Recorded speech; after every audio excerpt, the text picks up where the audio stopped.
बाबा, आज येताना बासुंदी घेऊन या ना. अगं, कालच आपण आईचा वाढदिवस होता म्हणून आणली होती ना. ऐकलं, गोकुळची बासुंदी पुन्हा खावीशी वाटतेय.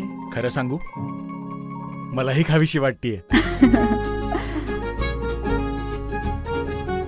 पुन्हा पुन्हा खावीशी वाटणारी गोकुळ बासुंदी. पुन्हा एकदा माजी आमदार परशुराम उपरकर यांनी राणे कुटुंबियांना टार्गेट केलंय. पाहुयात ते काय म्हणाले. सिंधुदुर्ग जिल्हा विकणे आहे असे काही वर्षापूर्वी शिवसेनेचे तत्कालीन जिल्हाप्रमुख कैलासवासी डी देसाई यांनी वृत्तपत्रामध्ये जाहिरात देऊन आणि काही पत्रकं वाटून राणे त्यावेळी आमदार असताना राणेंचे पाय पाळण्यात जे पाय त्याचवेळी ओळखले होते आणि सिंधुदुर्ग जिल्हा विकणे आहे अशा प्रकारची जाहिरात देऊन जिल्हावासियांना अलर्ट केलं होतं. पण त्या आता जाहिरातीचं आता खऱ्या अर्थाने माहिती मिळते आहे की राणे कुटुंबीय या जिल्ह्यातल्या नागरिकांचं सुखदुःख न बघता आज केरळियन लोकांनी अख्खा दोडामार्ग तालुका घेतला आहे. दिल्ली आणि परप्रांतीय लोकांनी जो दोडामार्ग तालुका सावंतवाडी, वेंगुर्ला, देवगड, मालवण आणि कुडाळ या तालुक्यातल्या सर्व जमिनी घेऊन आज त्या ठिकाणी त्या जमिनींना जवळजवळ जिल्हा बँक कोट्यावधी रुपये कर्ज देते आहे.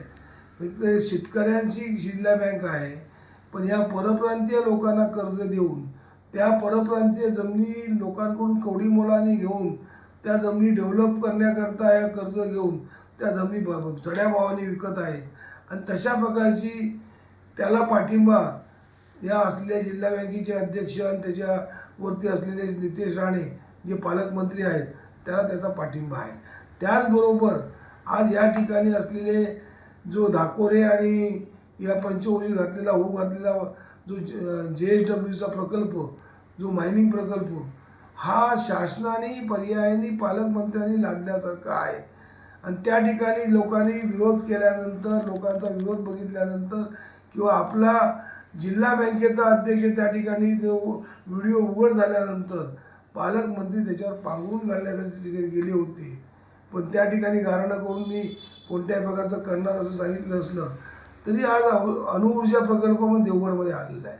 म्हणजे सर्व असे प्रकल्प जे आणून जिल्ह्यातल्या जमिनी आणि जिल्ह्यातलं सौंदर्य, त्याचबरोबर मायनिंग प्रकल्प, चाटेली, बेडशी, कळणे या ठिकाणचे मायनिंग प्रकल्प आहेत. तसेच कणकवली तालुक्यातला कासारडे असून दे, वाघेरी असून दे, लोरे असून दे किंवा पियाळी असून दे, या ठिकाणच्या जे जमिनी ज्या आहेत त्या कासारडे श्रीका वाळूसाठी काढल्या जात आहेत. आणि त्या ठिकाणी पण पालकमंत्र्यांच्या मतं सांगत असून पालकमंत्री पूर्णतः दुर्लक्ष करत आहेत. याचाच अर्थ त्या ठिकाणी असलेल्या जिल्ह्याचं सौंदर्य नष्ट करायचं, जिल्हा परप्रांतीयांच्या घशात घालायचा. आणि म्हणूनच त्यावेळी डी देसाईंनी राणेंचे पाळण्यातले पाय जे त्यावेळी ओळखले होते म्हणून ती जाहिरात दिली होती. आता आमच्या लक्षात येऊ लागलेलं आहे. आणि राणे कुटुंबीय ह्या सर्व प्रकल्पांना पाठिंबा देऊन हे प्रकल्प जिल्ह्यावरती लादू इच्छित आहेत. एका बाजूने हे प्रकल्प आणायचे जे प्रदूषणकारी आणि दुसऱ्या बाजूने पर्यटन म्हणून जाहीर करायचं, हे जिल्हावासियांना पटणारं नाही आहे. आणि जिल्हावासियांना आता या ठिकाणी उपरे करण्याचं काम खऱ्या अर्थाने राणे कुटुंबीय करण्याचा प्रयत्न करत आहेत. त्यामुळे जिल्हावासियांनी ज्या ज्या ठिकाणी आता औष्णिक प्रकल्प असून दे किंवा दापोल्याचा प्रकल्प असून दे, या ठिकाणी जिथे जे प्रकल्पाला विरोध नागरिक करतील त्या ठिकाणी आमचा पाठिंबा असेल.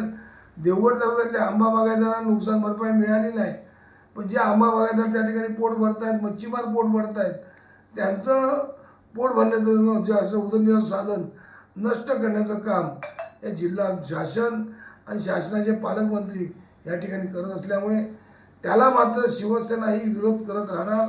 शिवसेनेचा विरोध राहणार आणि त्या सर्व जनतेच्या पाठीमागे शिवसेना खंबीरपणे उभी राहणार.